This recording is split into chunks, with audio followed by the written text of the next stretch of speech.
নমস্কাৰ আজি বিশেষ এটা কাৰণে এই ভিডিঅ'টো প্ৰস্তুত কৰিছো বৰ্তমান এতিয়া অসমত উচ্চেদিত চাৰিওদিশে হৈ আছে আৰু এই ক্ষেত্ৰত অসমৰ মাননীয় মুখ্যমন্ত্ৰী হিমন্ত বিশ্ব শৰ্মা ডাঙৰীয়াক আমি ধন্যবাদ জ্ঞাপন কৰিছো যেহেতু আপোনাৰ দিনত এনেকুৱা বৃহৎ কাৰ্যসূচী আপুনি অসমৰ প্ৰেক্ষাপটত আপুনি কৰি দেখুৱাবলৈ সাহস কৰিলে সেইটো কাৰণে আমি ভাল পাইছো আৰু বিশেষকৈ আৰু এটা কথা মই ক'ব বিচাৰিছো যেনেদৰে আপুনি সত্ৰৰ ভূমি লগতে ফৰেষ্টৰ লেণ্ড আপুনি যেনেকৈ বেদখলমুক্ত কৰা হৈছে কিন্তু আমি বিচাৰো আমাৰ ট্ৰাইবেল বেলেণ্ড ব্লকৰ মাটি আমাৰ সম্পূৰ্ণৰূপে কিয় অসমত লখিমপুৰ ধেমাজি যোৰহাট এনেকৈ তিনিচুকীয়া মিলাই পেলাই মাজুলীত সকলোতে সম্পূৰ্ণৰূপে কি হয় আমাৰ ট্ৰাইবেল বেল্টৰ 17খন জিলাত বৰ্তমান ট্ৰাইবেল বেল্টৰ ভূমি আছে যেনেদৰে আপুনি আমাক বিশেষকৈ ক'ব নাযাওঁৱেই আমাৰ গুৱাহাটী কাষতে লাগি থকা সোণাপুৰ ট্ৰাইবেল বেলেণ্ড ব্লক লগতে ৰাণীত লাগি থকা ৰাণীত ট্ৰাইবেল বেলেণ্ড ব্লকৰ ভূমিখিনি আমি সম্পূৰ্ণৰূপে কি হয় আমি চাব বিচাৰোঁ আপোনাক যেনেদৰে আপুনি সত্ৰৰ মাটি ফৰেষ্টৰ মাটি এইবিলাক উচ্ছেদ কৰিছে আমি ভাল পাইছোঁ কিন্তু তাৰ পৰিপ্ৰেক্ষিতত যদি সম্পূৰ্ণৰূপে সোণাপুৰত বহিৰাগত ভনীয়া গোষ্ঠীয়ে যেনেদৰে উদ্যোগ স্থাপন কৰিছে ষ্টাৰ চিমেণ্ট হওক সূৰ্যা গ'ল্ড হওক তাজ চিমেণ্ট হওক বিনায়ক চিমেণ্ট হওক সেইবিলাক আপুনি কেতিয়া উচ্ছেদ কৰি দেখুৱাব আমাৰ ট্ৰাইবেল বেল্টৰ ভূমিখিনি কেতিয়া আপুনি উচ্ছেদ কৰি দেখুৱাব আমাৰ মুখ্যমন্ত্ৰীৰ মুকলি প্ৰশ্ন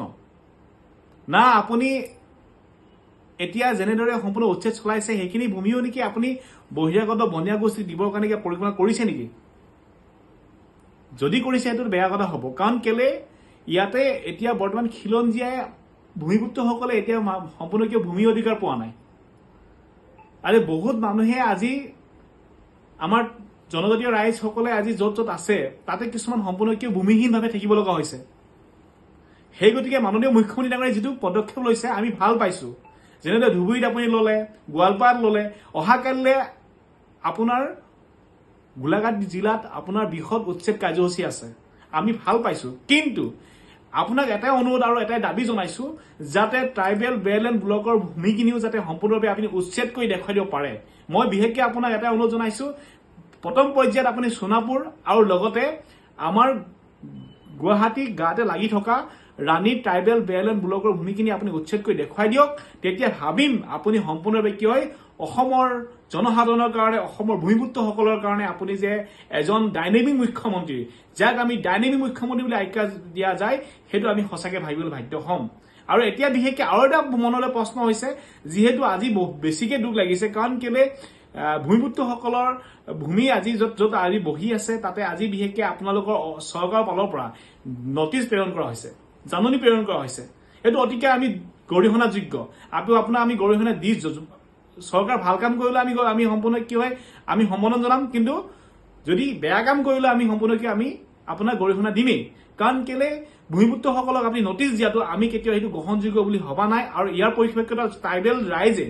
জনজাতীয় ৰাইজসকলে ওলাই আহি ইয়াৰ সম্পূৰ্ণকৈ তীব্ৰ বিৰোধিতা কৰিব লাগিব কাৰণ কেলে ইয়াত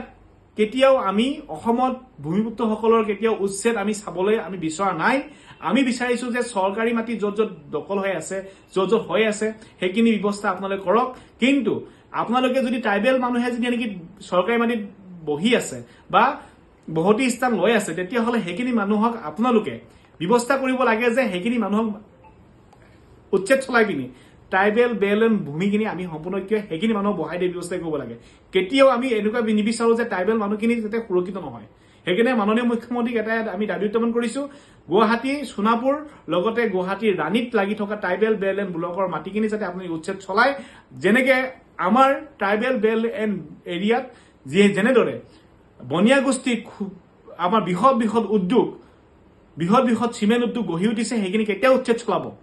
আমি বিচাৰোঁ আপোনাৰ কাৰ্যকালত যাতে এনেকুৱা বৃহৎ উদ্যোগ যাতে